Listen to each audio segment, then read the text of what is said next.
చాలా ఖరాఖండిగా నిక్కచ్చిగా మాట్లాడాల్సిన అవసరాలు ఉన్నాయి.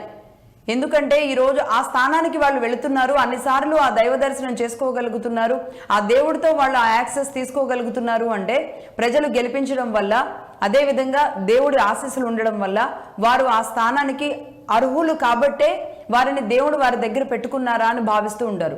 అది తిరుమల తిరుపతి దేవస్థానం కానీ, శ్రీశైలం కానీ, ఏ ప్రసిద్ధ ఆలయాలు కానీ, అలాగే ఏ స్వయంభూ ఆలయాలు కానీ, ఏ చిన్న ఆలయం కానీ అందులో పనిచేస్తున్న పనివాళ్ళు, ఆ దేవాలయం శుభ్రం చేసే వాళ్ళ దగ్గర నుంచి మొదలు పెడితే పూజారుల వరకు కూడా ఆ దేవుడి సంకల్పం లేకుండా, ఆ దేవుడి ఇష్టం లేకుండా, ఆ దేవుడి ప్రమేయం లేకుండా వాళ్ళు అక్కడి వరకు వెళ్ళరు అనేది విశ్వసిస్తూ ఉంటారు. యావత్ హిందువులంతా కూడా అదే నమ్ముతూ ఉంటారు. కానీ అది కాస్త ఎక్కడికి చేరుకుంది అంటే లడ్డూ విషయంలో 15 నెలలుగా జరుగుతున్న రాద్ధాంతం. ఆ రాద్ధాంతానికి ఆజ్యం పోస్తున్న రాజకీయ నాయకులు, ప్రతిరోజు ఏదో ఒక రూపంలో డిబేట్లు నిర్వహిస్తున్న మాలాంటి వాళ్ళు, నిజంగా దీనికి ఈ కెమికల్ విషయంలో తీసుకొస్తున్న అరాచకాలు, ఏ కెమికల్ ఉంది, ఆ కెమికల్ వల్ల ఆ కెమికల్తో చేసే పనులేంటి అని పదే పదే చెబుతున్న మేము ఇలాంటి విషయాలు నిజంగా మాట్లాడుతుంటే దైవానికి ద్రోహం చేస్తున్నామా అనిపిస్తుంది. దైవాన్ని ప్రతిరోజు మార్కెట్లో పెడుతున్నామా అనిపిస్తుంది. అవసరాల కోసమో లేదంటే ఇంకే కార్యక్రమాల కోసమో ఇంకెవరి మీదైనా బురద జల్లడానికి కోసం మాత్రమే ఎందుకు దైవాన్ని పదే పదే తీసుకురావాల్సిన పరిస్థితికి కారణమవుతుందో అర్థం కావడం లేదు. నిజంగా దైవం కన్నెర్ర చేస్తే ఎలా ఉంటుందో ఎవరికి తెలియక ఇలాంటి పిచ్చ పనులు చేస్తున్నారా అనిపిస్తుంది. ఎందుకంటే ఆనాడు జగన్మోహన్ రెడ్డి గారు ముఖ్యమంత్రిగా ఉన్న సమయంలో ఎన్ని అపచారాలు జరిగాయి, ఎన్ని ఘోరాలు జరిగాయి అన్న విషయాలని ఇదే వేదికగా మాట్లాడడం జరిగింది. ఆ అపచారాలని తగ్గించుకోవాలి, దానికి సంబంధించి ఎవరైనా ప్రముఖుల సూచనలు తీసుకొని ముందుకు వెళ్ళాలని ఆ రోజు 15 నెలల ముందు కదా, 5 సంవత్సరాలుగా అనేక రూపాల్లో ఎంతోమంది హిందువులు చెప్పారు, మాలాంటి కొంతమంది జర్నలిస్టులు చెప్పారు. సరిదిద్దుకోలేదు. ఆ తర్వాత జరిగిన పర్యవసానం అంతా కూడా మనం చూసాం. బట్ ఆ తర్వాత ఈ 15 నెలలుగా కూడా ఏదో ఒక రూపంలో ఆనాటి తప్పిదాలను వేలెత్తి చూపుతూ ఆ తప్పిదాలను కవర్ చేయాల్సిన ఈనాటి పాలకులు కూడా పదే పదే వేలెత్తి చూపుతూ వెళుతున్న పరిస్థితి, ఇది రాద్ధాంతంగా మారుతున్న పరిస్థితి. ఈ నేపథ్యంలో రోజా అండ్ జోగి రమేష్ గారిని పరామర్శించడానికో ఆయనతో మాట్లాడడానికో వాళ్ళ ఇంటికి వెళ్ళినప్పుడు ఒక వీడియో బయటకు వచ్చింది. ఆ వీడియో చూసి అందరూ ముక్కును వేలేసుకున్నారు. ఏంటిది అంటే రోజాలో దేవుడే పలికించాడా ఈ మాటలు?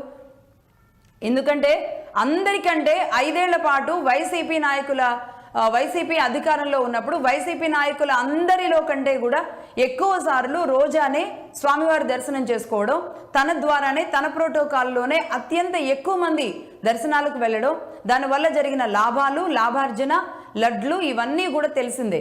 బట్ అలాంటి రోజా గారు ఈరోజు జోగి రమేష్ ఇద్దరు కూడా భయం వేస్తుంది, భగవంతుడితో పెట్టుకున్నామా అని ఒక రకమైన భయం వేస్తుంది అని మాట్లాడిన వ్యాఖ్యలు ఏవైతే ఉన్నాయో అవి భయంకరంగా నిన్న రాత్రి నుంచి ఈ రోజు వరకు సోషల్ మీడియాలో భయంకరంగా వైరల్ అవుతున్నాయి.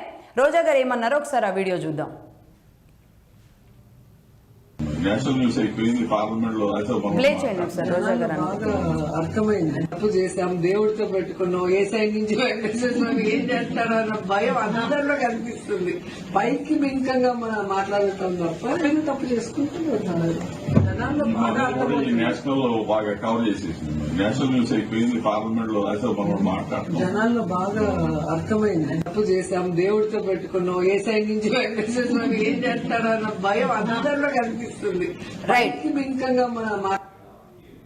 ఇది అంటే జోగి రమేష్ గారుతో పరామర్శించడానికి వెళ్ళినప్పుడు మాట్లాడింది. అసలు ఏంటి అంటే భయం వేస్తుంది, భగవంతుడితో పెట్టుకున్నాం, ఏ సైడ్ నుంచి ఏం చేస్తాడో దేవుడు అని భయం అందరిలో కనిపిస్తుంది అని.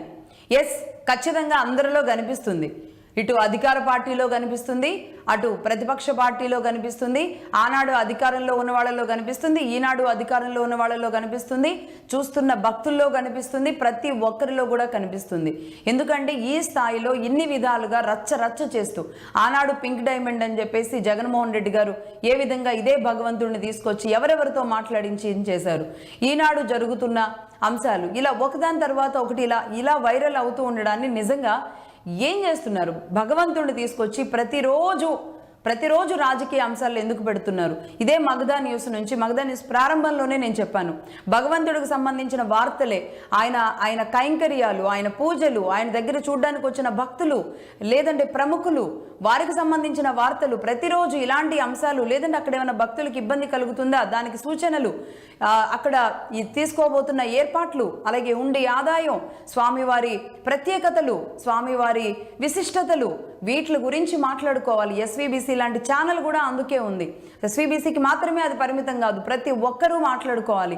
కానీ ఇది కాస్త స్వామివారికి జరిగిన అపచారాలు, స్వామివారికి పెట్టిన కెమికల్స్, స్వామివారికి జరుగుతున్న ఇది అంటూ కూడా దాదాపుగా ఇన్ని నెలలు కాదు, కొన్నేళ్లుగా జరుగుతున్న కొన్ని సంఘటనలు మాత్రం చాలా మందిని భయంకరంగా ఇబ్బంది పెడుతున్న మాట వాస్తవం. సరే, ఇదిలా ఉంటే రోజా గారు మాట్లాడిన వ్యాఖ్యలు ఇది, కానీ అసలు మాట్లాడిన వీడియో కూడా ఒకసారి చూడాల్సిన అవసరం ఉంది. ఎందుకంటే ఈ సోషల్ మీడియా ఒక రకంగా విచ్చలవిడిగా ఎవరు మాట్లాడినా సరే, అది కూటమిలోని వారు మాట్లాడినా, లేదంటే బయట మాలాంటి జర్నలిస్టులు మాట్లాడినా, లేదంటే ఇంకెవరు మాట్లాడినా సరే, ఆ వీడియోలు కావాలని ఒక ముక్క కట్ చేసి ఆ ముక్కల్ని మాత్రమే ప్రచారం చేస్తున్న దానికి ఎలాంటి, అంటే ప్రజలకి ఎలాంటి సిగ్నల్స్ వెళ్తాయి? కేవలం సోషల్ మీడియా గేమ్తోనే రాజకీయాలు నడుస్తున్న పరిస్థితి, మనుషుల వ్యక్తిత్వ హననాలు జరుపుతున్న పరిస్థితి అయితే చాలా స్పష్టంగా కనబడుతుంది. ఒకసారి అసలు వీడియో కూడా చూద్దాం, ఒకసారి ప్లే చేయండి అసలు వీడియో. ఇంట్లో ఉన్నాం అన్న ఒక ఇది తప్పు చేసాం, దేవుడితో పెట్టుకున్నాం, ఏ సైడ్ నుంచి వెంకటేశ్వర స్వామి ఏం చేస్తాడో అన్న భయం అందరిలో కనిపిస్తుంది. పైకి బింకంగా మేము గవర్నమెంట్ లో ఉన్నాం అన్న ఒక ఇది తప్పు చేసాం, దేవుడితో పెట్టుకున్నాం, ఏ సైడ్ నుంచి వెంకటేశ్వర స్వామి ఏం చేస్తాడో అన్న భయం అందరిలో కనిపిస్తుంది. పైకి బింకంగా మాట్లాడటం తప్ప ఏదో తప్పు చేసుకుంటూ పోతున్నారు. జనాల్లో బాగా అర్థమవుతుంది. నేషనల్ లో బాగా కవర్ చేసేసింది, నేషనల్ న్యూస్ అయిపోయింది, పార్లమెంట్ లో రాజ్యసభ మాట్లాడుతున్నాం. జనాల్లో బాగా అర్థమైంది.